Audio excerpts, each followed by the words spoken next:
All right, this exercise here, what I'm going to show you is a transition from basically the standing position, my standing stretches, to basically my floor stretches.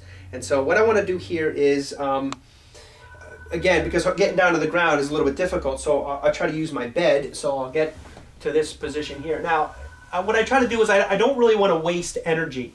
And so even though this is a transition period, I use a lot of my transitions, what postures we'll call them, they're basically stretches that I try to incorporate in them. So this one here is really good for my back. I also see a chiropractor, and I got to tell you, just this stretch here really helps out a lot. So what I'll do here is, I hope you can see, is I'll try to keep my feet, again, parallel. It's very important to keep your feet parallel, and I try to keep them shoulder width apart. And what I'll do is, a lot of times with muscular dystrophy, because your muscles are weak, our hands tend to get in this position.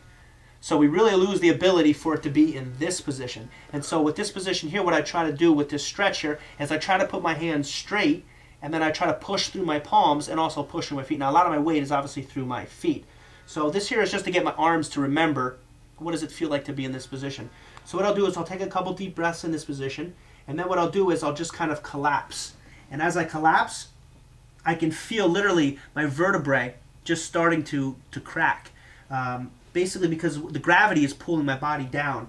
And so breathing too here helps to get a little bit deeper. So as I breathe, I can literally feel my back elongating. Something with muscular dystrophy, what happens is if you don't stretch your muscles, they start to pull. And what happens is you get kind of like a scoliosis in your back.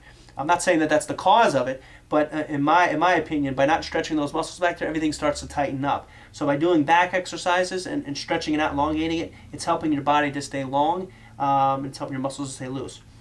Here's the other exercise. I remember I don't know if you guys remember, I did a belt exercises.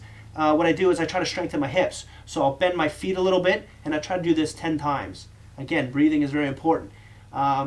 This here is just to strengthen my hips. And what I'll do is I'll try to hold my position slowly. I'll try to come down to the ground slowly. I don't want to come down real fast. I want to try to control that motion. And so in this position here, this here is a stretch, and obviously I can feel it in my groin and also in my lower back. So let me see here.